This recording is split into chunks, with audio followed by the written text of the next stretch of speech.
New Zealand is providing an extra $3 million to the emergency response on the Indonesian island of Sulawesi after last week's devastating earthquake and tsunami. More than 1,400 people have been killed, but authorities say that number is likely to grow. Authorities have given a deadline of tomorrow when they say they will stop searching for any more survivors. Relief supplies are starting to flow into the devastated city of Palu, but rescuers are still trying to reach more remote areas which remain cut off. The Foreign Minister Winston Peters is in the capital, Jakarta, at the moment, and he's due to meet government ministers today and tomorrow. He says New Zealand military is also in Indonesia helping local authorities with the response. We're using our C-130s to bring generators,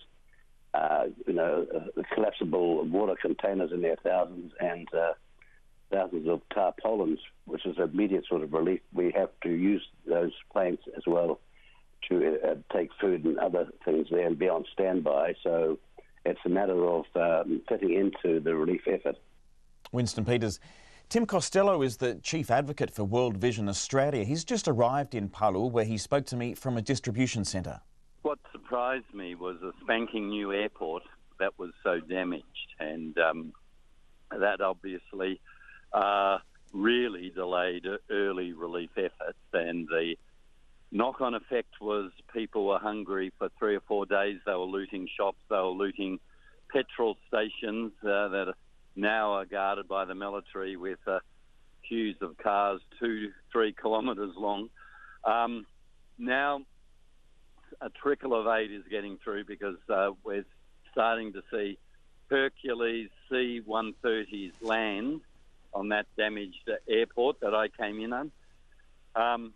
Right there at the airport is Tent City, a massive number of people. I spoke to 7 families in one tent. There would have been about 15 kids and about 14 adults, and they just said, look, our homes were destroyed, we have no money, we have no plan, we don't know how we're going to start again.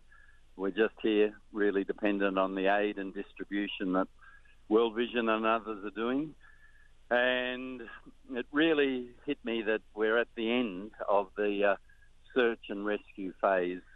We know people were alive, but without excavating heavy equipment, 6 days on now, there's no chance of getting them. We're in this recovery stage of keeping people warm and under shelter. We're distributing blankets and tarps and family hygiene kits, and military is controlling the food distribution.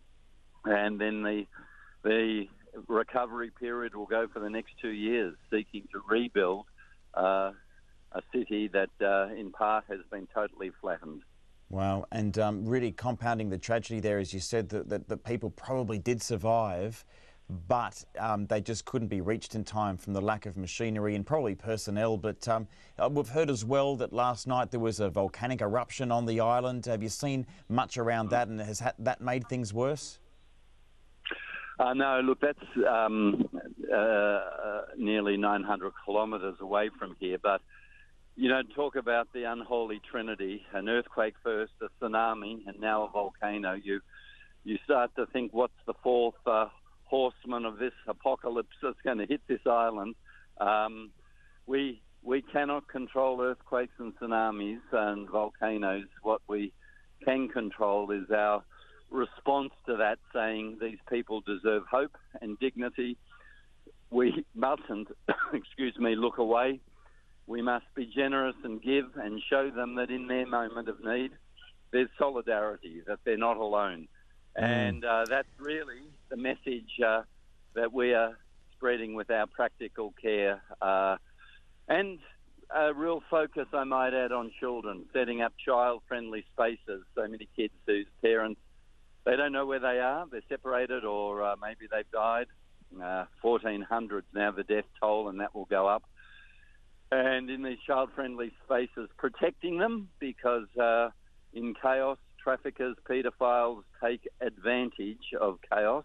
But most importantly, dancing, painting, getting them to express the trauma just so they know that they are safe, and the trauma, at least for the moment, is behind them. Right, and that gives a bit of hope in the sense that initial trauma is behind them. You talked about giving people what they needed, but as well that dignity.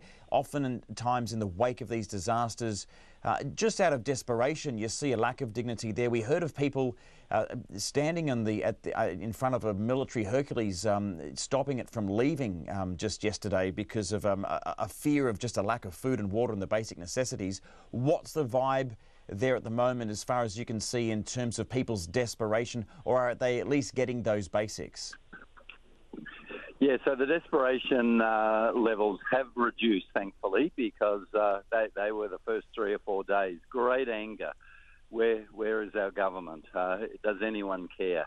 The aid is trickling in. I would describe it as a 1 centimetre pipeline when it needs to be a 10-metre pipeline. I'm at a distribution centre where people were told there'll be a distribution today, and then it hasn't happened, and they're starting to wonder. So it can trigger into anger again very, very quickly. That's World Vision's Tim Costello in Palu. We heard earlier that the Indonesian government will have a deadline of tomorrow. Tomorrow it will stop searching for more survivors, but a whole lot of work still to come there in Palu and other parts of Sulawesi.